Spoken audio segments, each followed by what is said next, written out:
Just a heads up for this episode that there are some quite graphic and upsetting accounts of violence against children and one reference to sexual violence. So please take care, and if this is something that you're sensitive to, I'd advise skipping over to the second half of the episode.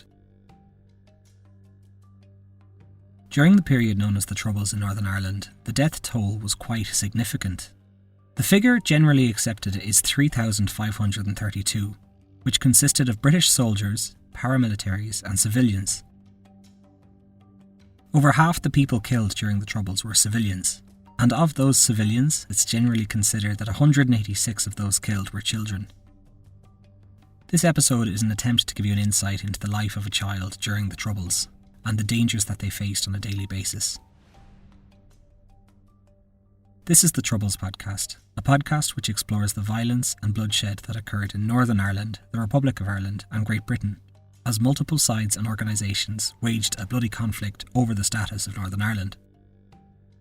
This episode will be a bit different from regular ones, as the second half of the episode will heavily feature my interview with Richard Moore, who was blinded at the age of 10 when he was struck in the face by a rubber bullet fired by the British Army in 1972. I'll also be referencing the documentary Children in Crossfire, which is a 1974 documentary produced by the BBC, which is a wonderful insight into childhood during the Troubles. That being said, it has its own issues which I'll address later.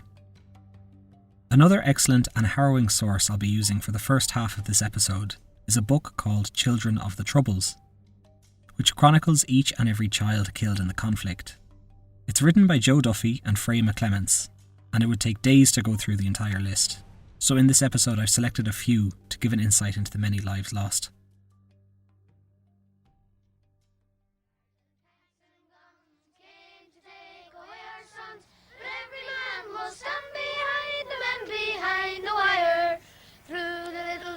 Of Belfast in the dark of early morn, British soldiers came marauding, wrecking little homes in scorn.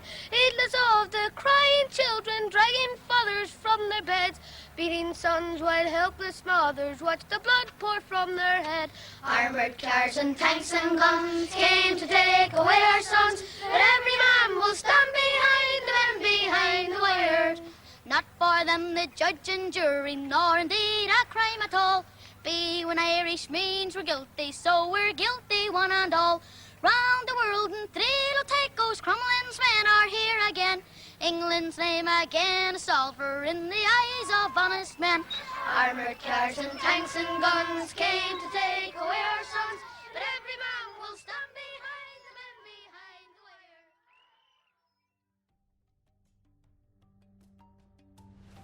It was 1969 in Northern Ireland, and after a gradual escalation of violence, the British Army arrived on August 14th. Shortly after their arrival, 9-year-old Patrick Rooney would become the first child casualty of the Troubles.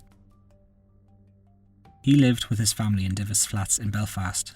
I've spoken about Divis Flats before. It's where Jean McConville lived before she was forcibly disappeared. Divis Flats would go on to become a hub of Republican activity, and the many civilian families living there would often find themselves trapped in the crossfire of the IRA and the security forces. It was August 15th, 1969, and there was intense fighting happening on the streets of Belfast, with the Northern Irish Police Force, the RUC, firing tracer rounds, which lit up as they streaked across the city. The Rooney family gathered together in one room, terrified that their apartment would be struck. The parents, Alice and Neely, thought about escaping but felt it was too dangerous to go outside. 9-year-old Patrick was going upstairs to his bed after staying up late to watch a horror movie. As Alice reached to get a coat for Patrick's brother, she felt a bullet graze her cheek. Patrick then slid down the wall. Alice initially thought that he fainted, but when she picked him up, she saw that there was blood coming out of the back of his head. He'd been struck by a stray bullet from a machine gun which was mounted on an RUC armoured car. The bullet had gone through the wall and into the home of the Rooneys and killed Patrick. Patrick may have been the first, but he was by no means the last. Even on that very same night, in another part of Belfast, 15-year-old Gerard Macaulay was shot and killed by loyalist gunmen as he helped people who'd been burned out of their homes. Gerard was a member of the Fianna, who were the youth wing of the IRA. This is a point that also should be mentioned.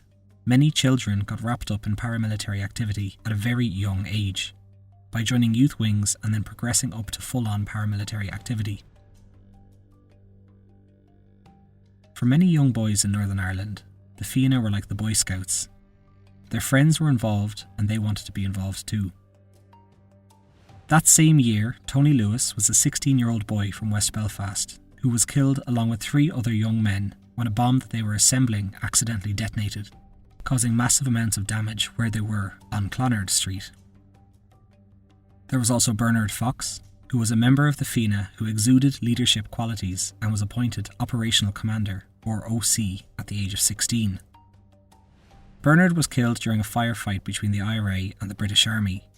His family had no idea he had anything to do with paramilitary activity, until Republicans approached them and asked if they wanted Bernard to have a military funeral.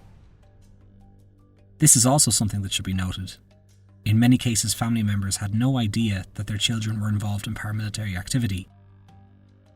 In some households, both a son and a father could be involved in paramilitary groups and never know about the other. Such was the nature of the secrecy in involvement. Or rather, they would know, but never talk about the other's involvement, which would help if one of them was picked up by the security forces.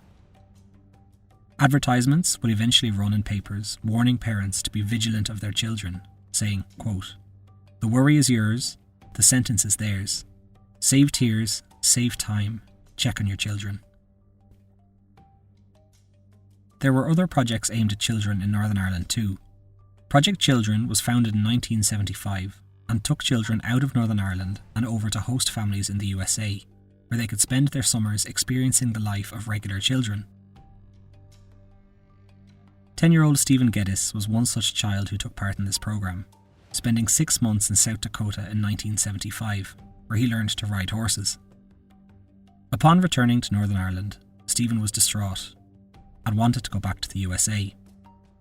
He was also teased for his American accent, which he had developed while over there. Stephen was walking along a street, eating a lollipop, when he was struck in the head at point-blank range by a plastic bullet fired by the British Army. Stephen died in hospital 2 days later. The British Army claimed that they had been using the rounds to disperse a crowd who were throwing stones, but an inquest later found that Stephen was not involved in the stone throwing and was playing innocently with his friends when he was struck. 16-year-old Kieran Nugent was walking his dog with his friend Bernard McErlean when a car pulled up beside them and a machine gun began firing, killing Bernard. Shortly after this, Kieran joined the IRA. A different Bernard Teggart, was a 15-year-old boy with a mental age of 9 who was walking home from school one day when he saw a drinks lorry being held up, presumably by the IRA. The driver was being held at gunpoint and Bernard said to the gunman, quote, "Mister, leave that man alone." For this reason, he was abducted and then shot in the back of the head and dumped, with a cardboard placard bearing the word tout strung around his neck. One of the most disturbing deaths that I came across while researching this episode was that of 14-year-old David McClenaghan. David had an intellectual disability, and his mother, Sally, was a Catholic who married a Protestant. By July 1972, they were amongst the only Catholics left on their street, and it was for this reason that they were targeted. 4 loyalists broke into their house. They allowed Sally's partner to leave once he produced an orange sash, proving that he was a Protestant. They then told David to get his mother's rosary beads. Sally tried to get him to stay put, but David didn't understand and went to get her handbag. The men searched Sally's handbag and found rosary beads, proving that she was a Catholic. They then bet David and raped Sally before shooting David in the neck and chest, killing him. 4 men were eventually arrested and given hefty sentences for this. One of the men present that night was Trevor Hilton, who denied raping Sally and killing David, but said of the night, quote, "It was a stupid, drunken escapade that should never have happened. I tried to take my life because I couldn't live with it." Trevor was released from prison in 1989, but then was involved in a hatchet attack on a Catholic man and sent back again until 2002. Upon release, he became deeply religious and claimed that God had forgiven him for his actions. But the killing of children didn't just happen in Northern Ireland. Nuruti Islania was a 6-month-old baby who lived on an RAF base in the west of Germany. In 1989, Her father Mick was stationed there, and for that reason Mick and his family were targeted. Naruti was in the back of her parents' car as they were stopping to get food, when 2 IRA gunmen emerged and opened fire on the occupants of the car. Though they were targeting Mick, they ended up killing both Mick and Naruti. Naruti's mother, Smitha, was also in the car but was uninjured and cradled her dead baby in her arms as her husband lay dead in the car beside her. The IRA later apologised for killing baby Naruti, saying that they were unaware that she was in the car. I'm going to take a quick step back now and just talk about the use of rubber and plastic bullets, because they played a very prominent role throughout the Troubles. The British Army first started using baton rounds in Northern Ireland in 1970. This was the first time they were used anywhere in the world, and they were intended to be a non-lethal way of riot control. The original baton rounds were developed by Hong Kong police in the 1960s and made from teak wood. They were deemed too dangerous for use in Northern Ireland, so rubber bullets were created and then unveiled. They packed an incredibly powerful punch and were designed to be bounced off the ground before hitting their targets. But the bouncy nature of the rubber meant that the trajectory of the bullets was unpredictable. I came across some sources that said that the British Army was actually aware how lethal these rounds could be, and hoped that the name rubber bullets would sound less offensive. Rubber bullets was then replaced by plastic bullets, which were referred to as plastic rounds, so as to sound less dangerous than the word bullet. But the plastic rounds proved to be even more deadly than the rubber ones. Both rubber and plastic bullets were far from non-lethal and caused some devastating injuries to many during the Troubles. In 1972, 11-year-old Francis Rowntree was playing with some friends in Divis Flats when he saw a British Army vehicle nearby. He went to look at the vehicle and was struck in the head with a rubber bullet, killing him. Francis was the first person to be killed by a rubber bullet during the Troubles. The army then claimed that he had been involved in throwing stones, but an inquest into his death in 2017 said that they were confident that he was not involved in the rioting. His mother went on to become a campaigner against the use of rubber bullets. Just 7 days after Francis, another child would lose their life. 8-year-old Rosaline Gavin was shot in the head as she was running home from the shop after buying her mother cigarettes. The IRA initially claimed that she was killed by loyalists, but it later emerged that she was accidentally shot by an IRA sniper who had been shooting at British soldiers in the area. The children who lost their lives during the Troubles did so in a number of different and equally tragic ways. Some were playing outside when they were struck by British Army vehicles. Others were caught in a crossfire and hit by a stray bullet.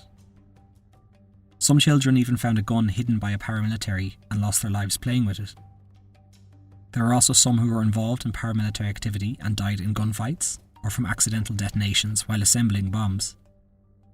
Some were deliberately targeted and gunned down because of their religion, and some were just going about their daily lives when they were in the wrong place in the wrong time and a bomb would detonate. At least 8 children were killed as a result of rubber bullets. There are many, many tragic stories.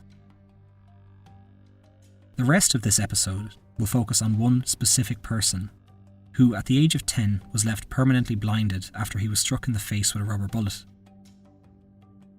I sat down and had a chat with Richard Moore about his life, growing up in Derry in the 70s, and it's at this point I'm going to take a bit of a back seat and let Richard tell his story. He lived in an estate known as the Cregan in the city of Derry. And back in the 60s, the Cregan was a very nice and pleasant place to live for a young boy. My parents were basically unemployed. My father was an unemployed shoemaker. My mother was what you would describe nowadays as a homemaker. And there was 12 children in the house, 9 boys and 3 girls. So, she was kept busy making a home and that. And but had a very warm, loving, friendly home, and really never wanted for anything. But Cregan on the Bog side, really around 1968, 69, became like a war zone. What I felt like it was an overnight change. One day you're out playing football with your friends and, and doing all the normal things that children do. And the next thing, you're seeing the men of the neighborhood driving hijacked vehicles, ripping up the pavements, setting vehicles on fire, and then riots and bombings become a daily occurrence. Now, I'm sure it didn't happen overnight, but looking back on it, to me, it feels like it happened overnight.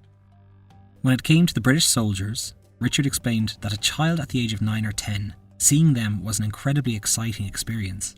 I remember the odd occasion you would see like an army foot patrol coming walking down through the Craigan, and you would think, this is unbelievable, an actual live army. And the guys maybe would be sitting in the grass or kneeling down beside a house or, taking up positions of, being protective or whatever. And you'd see them in their helmets and their flak jackets and their rifles and all that. And to a young boy, it was completely and utterly awesome. And I have to say, it's probably more exciting than it was terrifying. And I'm being honest at that time. I never felt in any danger. I never felt that it was at risk. I just felt that, wow, look at this, there's a guy down there with a gun. And if somebody come up and says there's an IRA checkpoint down there, everybody would have ran down towards it. It's not like you ran away from it. One source that I used while researching this episode was the documentary Children in Crossfire, which I'll leave a link to in the show notes. The documentary shows how the Troubles deeply affected children and left some terrified to even leave their homes. Children as young as 4 or 5 would paint pictures of tanks and soldiers in school. In the documentary, you can see footage of Richard as a child and his friends in the Craigan. It's important to note that while this documentary is an excellent source showing footage from the period, it would also be considered quite a biased source, and in some cases depicts the children as agitators or delinquents. Richard explained how he felt about its portrayal of him and his friends. In that documentary in particular, it's Children in Crossfire, believe it or not, and that was recorded back in 1974.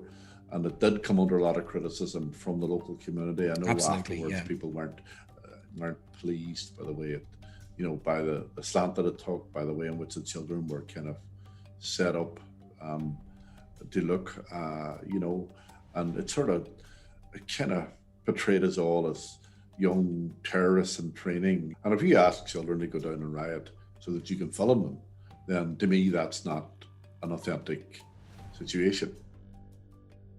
Daily life for Richard and his family was fairly normal. I asked him if he ever felt threatened by the violence that was happening around them. I think there was a kind of an acknowledgement or a sense that, that anything that would happen wouldn't really turn in on us. If there was a bomb scare, then, maybe especially in our area, then it probably generally would have been safe enough. Now, obviously that things like that didn't happen, and people were killed by bombs and stuff like that. But generally, there was, if you're aware of a bomb scare, then you would have been, had to vacate the area, and and the only thing that I think would have worried your parents is when you had the impromptu, say, gun battles and stuff like that, where maybe the IRA would open fire on the military, and there were, sometimes you knew when that was going to happen because of maybe a build-up of something or other. Like, for example, polling day.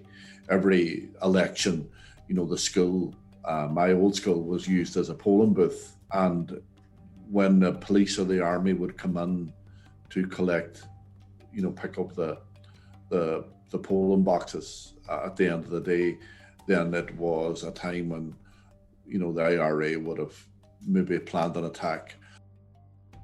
Growing up, Richard explained that many children saw the IRA in a romantic light. There was always a potential that people were attracted to paramilitaries, and because there was a bit of a kind of a romance around it in a way. Yeah, there was a macho-ness around it, and when we would have, even as children, played, in every other part of the world, children would have played cowboys and Indians. We played IRA men and British soldiers, and everybody wanted to be an IRA man. Nobody wanted to be a British soldier. So that's how we viewed it. And at that particular point in time, like back in the early 70s. One of the most important moments in the history of the Troubles was Bloody Sunday, which I covered back in season 1, which saw members of the British Army open fire into an unarmed crowd, shooting dead a number of civilians. Richard was just 10 years old, but still vividly remembers the events of that day.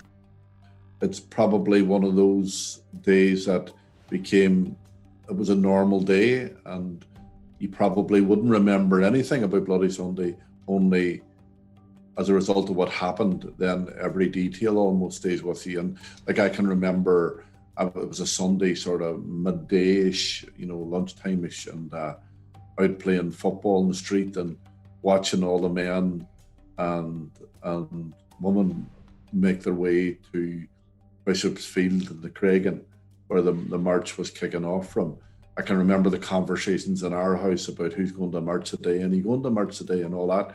And and then I can recall being down at the end of our street, on a street called Broadway, believe it or not, and we were down there. We just moved about at different times, and I can remember watching the people returning home from the march, and I can remember all the serious faces in that. And then I saw one man with tears in his eyes, and I remember thinking that it was probably the CS gas that caused the tears, but subsequently I discovered it was because of what he witnessed. And I heard him saying to somebody, "There's murder down there." And so that was my first knowledge that something had gone south really with that.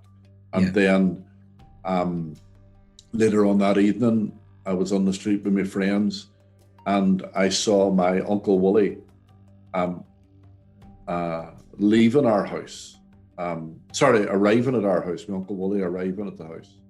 And my Uncle Willie lived in Donegal. And it was very unusual for him to come in at that time of the night.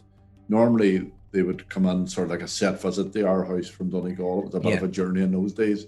And, it would have been like, your Uncle Willie's arriving today, and, we would all be up to see him and all that sort of stuff. Whereas this was a visit that, he was arriving late at night. And then I saw my brother Liam leaving our house. And again, Liam was married and living out of the house at that stage. But, he drove a car. We didn't have a car in the family, and my brother Liam had a car. So it was always like he would have been waving at you or waiting down the window to talk to you or being sociable. Whereas this particular day, I saw him literally run out of our house and run into the car, and he looked very serious. So those things I remember clearly. And then I eventually went home, went into the house. Obviously, it was coming close to bedtime, maybe 7 o'clock or 7:30 at night or whatever, as a young boy. And I went into the house, and my mammy was sitting in our living room, and she was crying. And the TV was on, the room was silent. And my mammy said, "Your Uncle Jared was killed today."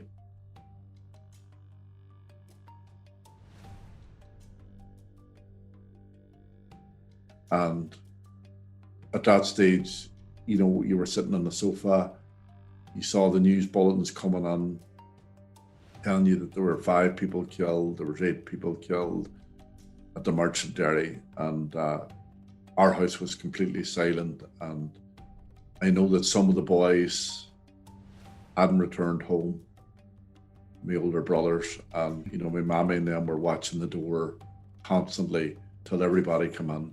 So, and then of course, my Uncle Jared was shot dead on Bloody Sunday.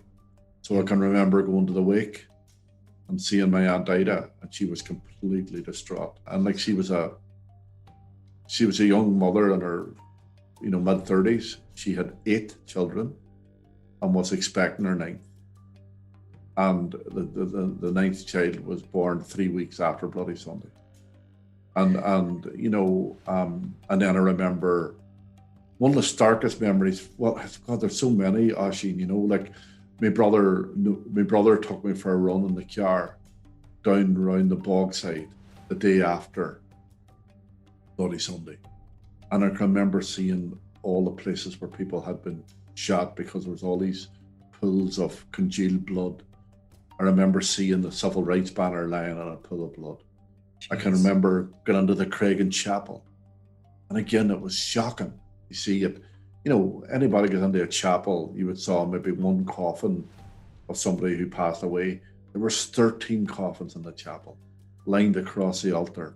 And it was just an unbelievable thing to see 13 coffins all at once in a chapel. You know, sometimes I think, Oisin, you know what happens? Part of you remains a child, but part of you grows up. Yeah. And, you know, like I went to my Uncle Jared's funeral, and I saw my aunt had been carried shoulder high away from the cemetery, being distraught. And like, the thoughts that you have then are not the thoughts of a child. Yeah. What you've seen there is not something a child should see. And I think, though, there is a part of you that suddenly grows up. And then there's a part of you that'll still be that child that'll go and play a game of football. Just 4 months later, on the 4th of May, 1972, Richard's life would be forever changed. I'll hand it over to Richard to tell the whole story. I was just 10 years of age. I went to the local primary school. It was on the edge of the Craigan estate. It was right beside a police station. And Craigan, as we already talked about, was, you know, a no-go area, or barricades. It was, you know, a violent place in many ways.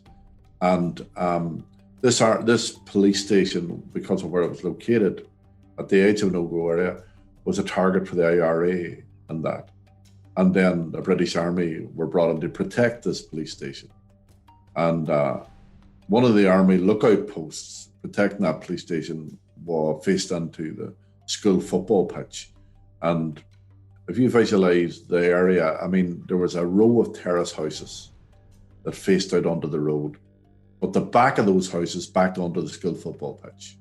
Okay. But there was a gap in between the houses that would have let you through to the police station. And so the military filled that gap with an Army lookout post that went from wall to wall, and you couldn't see into it. The Army looked out through a kind of a porthole, you might say.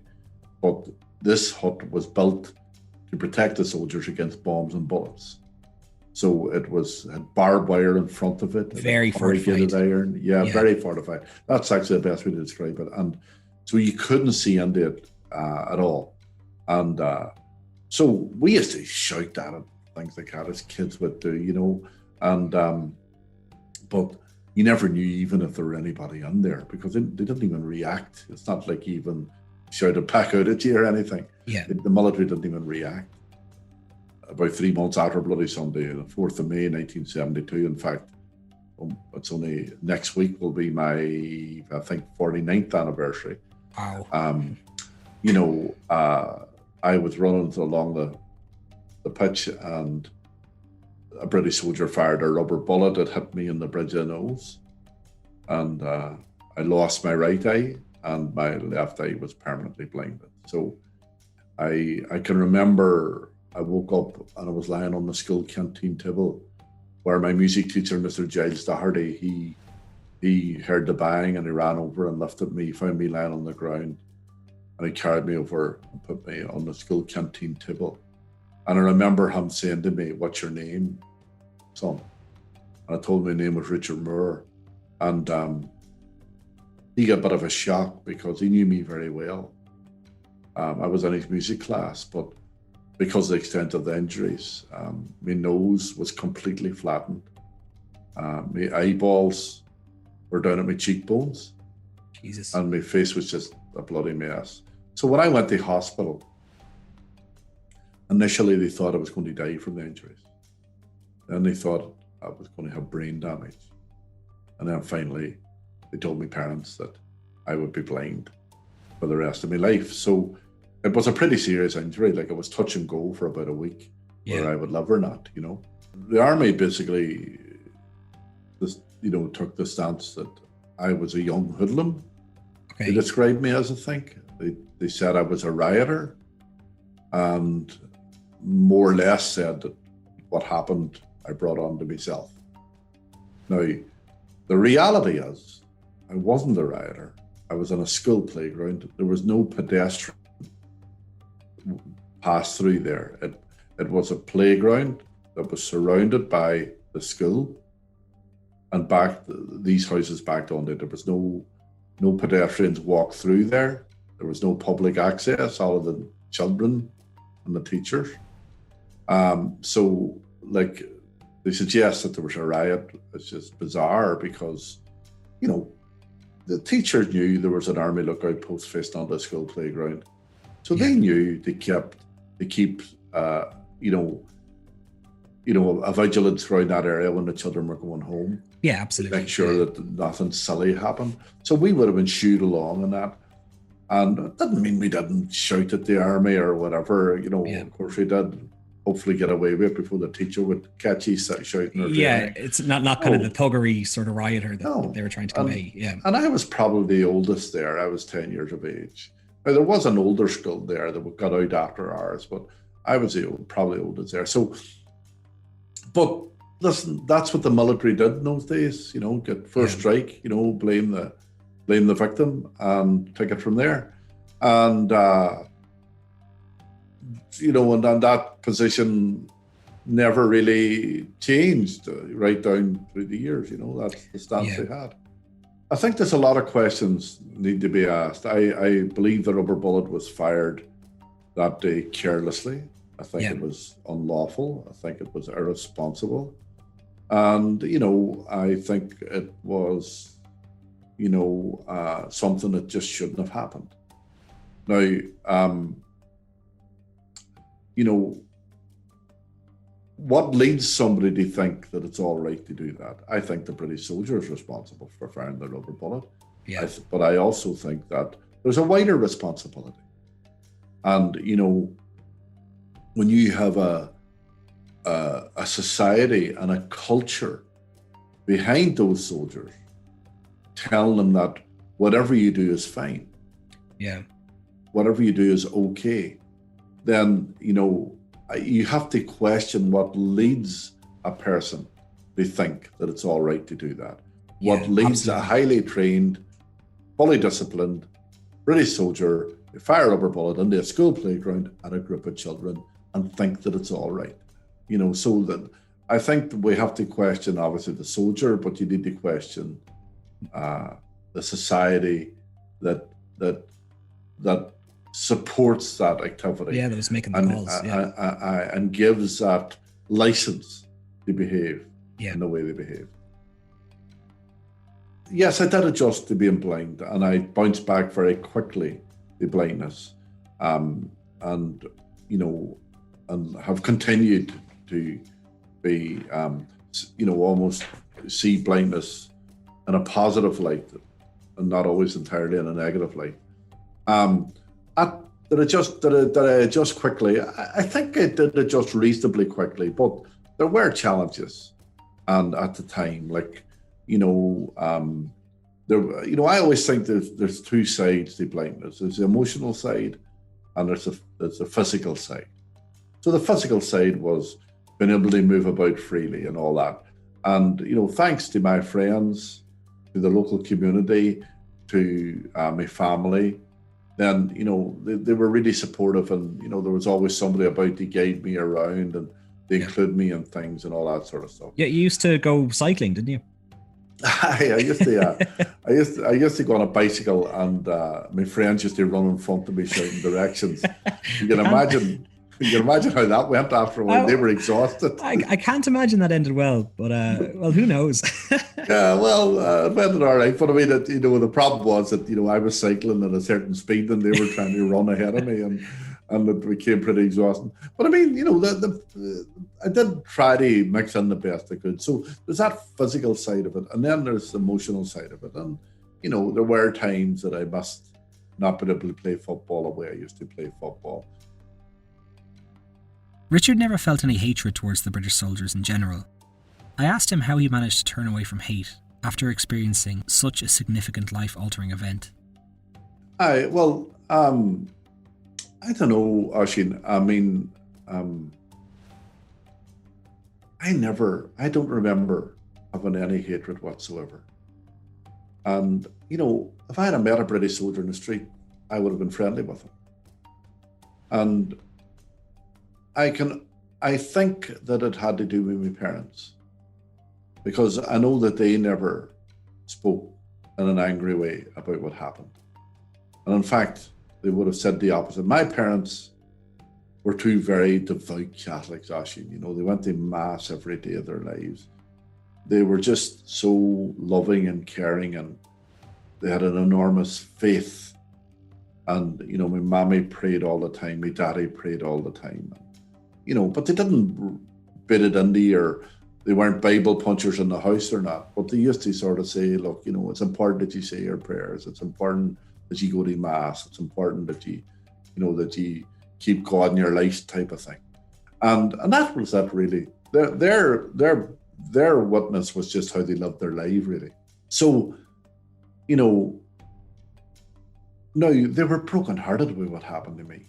I mean, my mommy basically had a mental breakdown after I was shot, though I was never diagnosed. But the more I talk about it and the more I'm aware of it, then I realised my mommy basically, you know, the woman was found walking down through a main street in Derry in the middle of the road. She used to go and sit in the chapel for hours on end, crying and crying. She contemplated suicide. You know, my mom had all those experiences. And I can remember at night, lying in my bed, and my mommy would come up and she would kneel beside my bed and she thought I was sleeping. And she would start to say her prayers. And then she would break down and she would start to cry. And she'd be saying things like, God, look at him. He's only a 10-year-old boy. Please give him back his eyesight. And she wouldn't be saying it in a way that I'm saying it now. She was just desperate.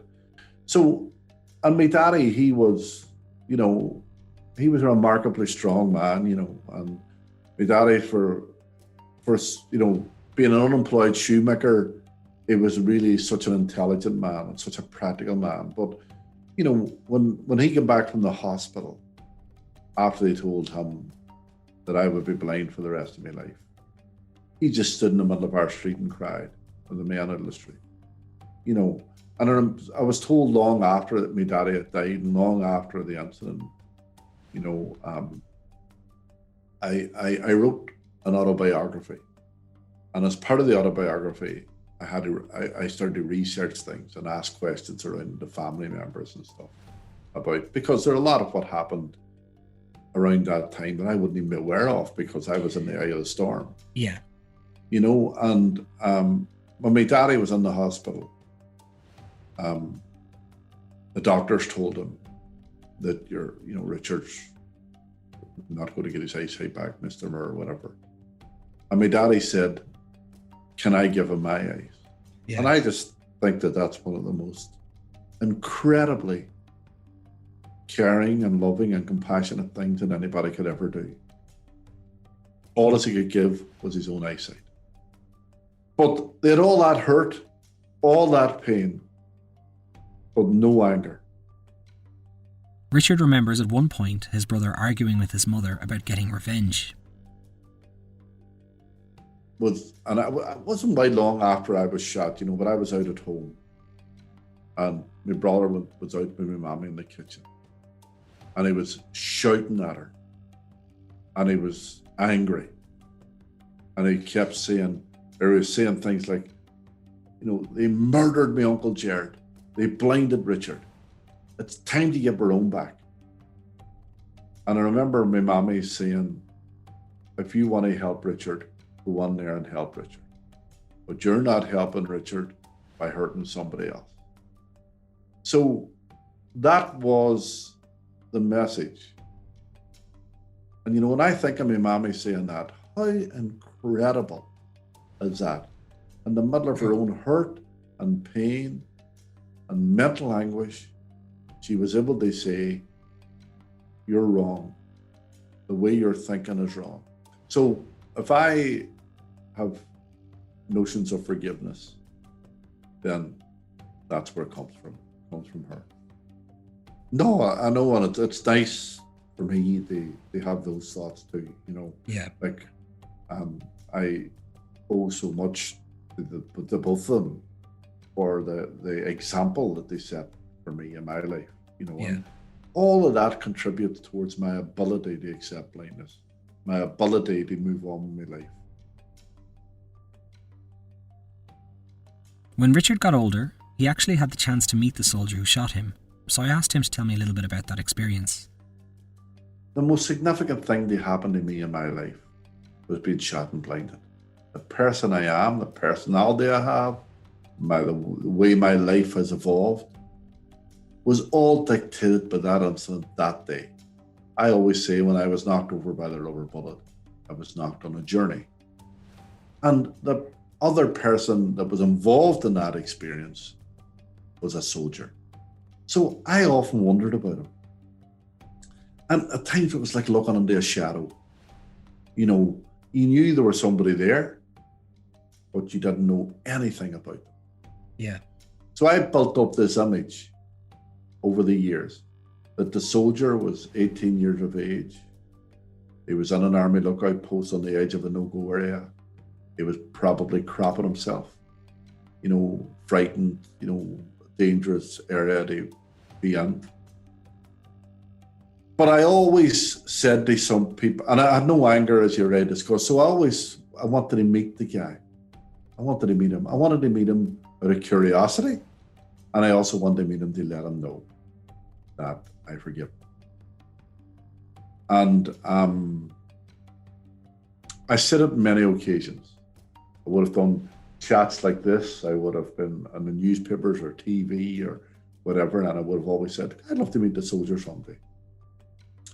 But to be honest with you, I thought I would never meet him. Yeah. Because it was too sort of closed down. Yeah, and the British Army are quite secretive as well. It's sometimes exactly. It's security issues and all that. But eventually, this crowd in Belfast were making a documentary about my story. But they were making it for the BBC. It was called Blind Vision. And we were in a peace process. Things began to relax, and they were able to track down the soldier. So ultimately, I wrote a letter to the soldier. I didn't know his name at that stage. And they hand-delivered it to him. And 3 weeks later, the soldier responded to my letter. And then in my letter, I asked him, would he be willing to meet? And when he responded, he said he would. So then we arranged to meet in Scotland. And it was fantastic. It was an amazing experience, you know. The soldier ended up not being exactly as Richard imagined. His name was Charles Innes, and he was 30 years old and a captain in the British Army at the time. When I received the letter from him and I realised that he was in his 30s when he shot me, he was a captain in the army. And so that whole image that I had for 33 years was turned on its head. And that did take a bit of mental adjustment for me because I did get a bit of a shock in that one. So, you know, we met in a hotel foyer in Scotland, and it was an amazing day. It really was. And I suppose I would say that I learned two things about forgiveness that day. The first thing is forgiveness is a gift that you give to yourself. And what I mean by that is, you know, that, you know, forget about charge, forget about anything else. Forgiveness is about you and about you fighting freedom, about you releasing yourself to be happy. And then the second thing is forgiveness doesn't change the past, but it does change the future. And again, I reflect on that quite often, and I try to say to people, look, the fact that I forgive Charles isn't going to give me eyesight back, isn't going to take away the hurts that were caused. But what forgiveness does do and has done is change your future, and, you know, it helps you to move on. Yeah. And, you know, all of that stuff to me was incredible. And then just to get to know him and get to chat to him, you know, and you know, it wasn't a soldier anymore. And the thing, you know, you realize is becomes a human being. Well, I asked Charles that he deliberately aimed the bullet at me. And he said, no. He said, Richard, I didn't even see you. Yeah. So in his view, rubber bullets didn't cause any damage. Now, you know, and I know that that's not true. And I often wonder how Charles would even think that.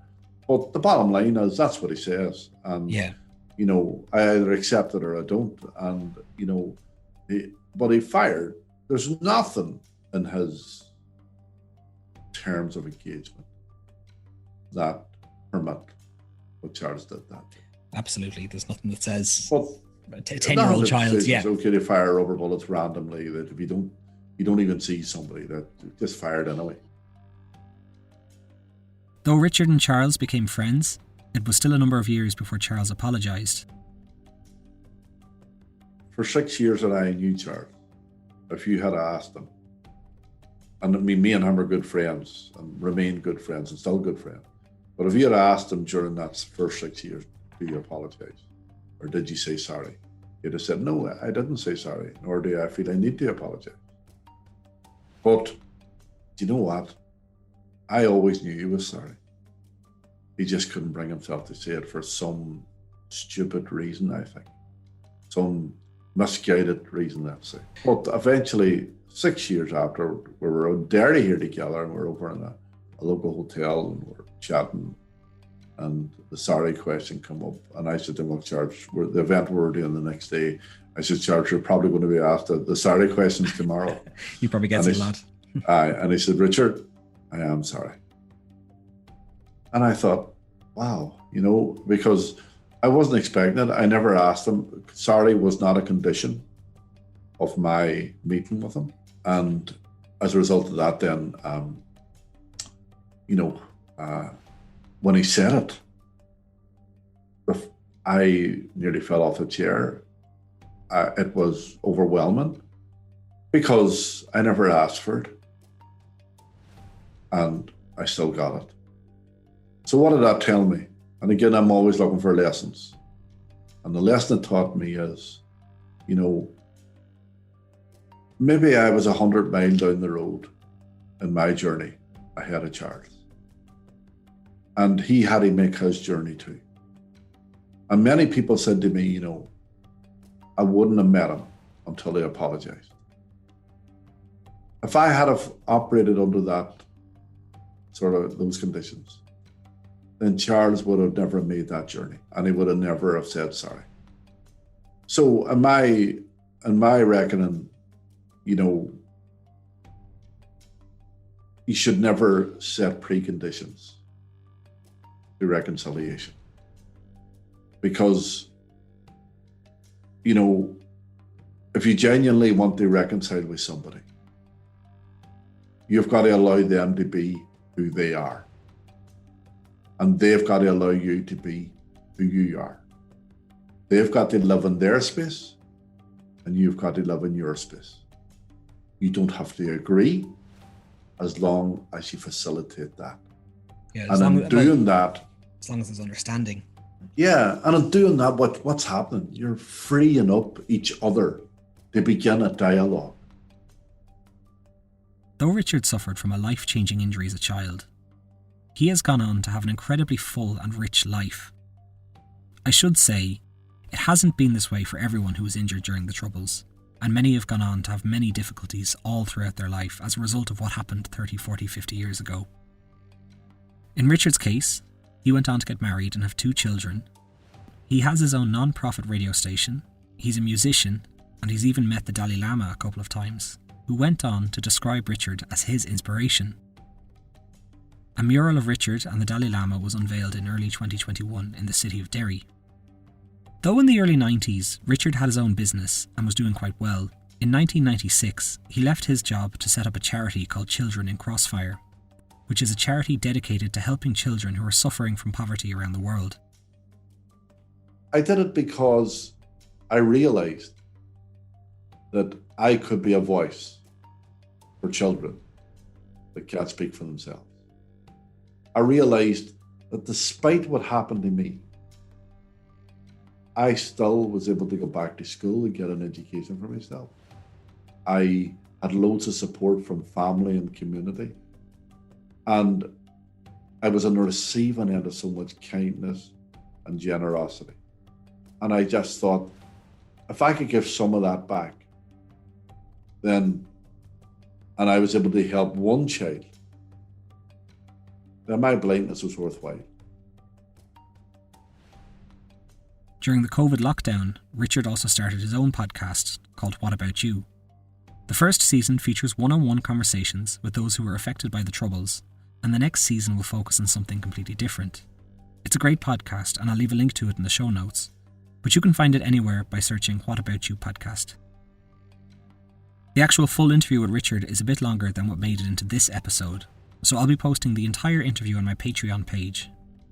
So if you want to listen to that and help out the podcast, you can do so over at patreon.com/The Troubles Podcast.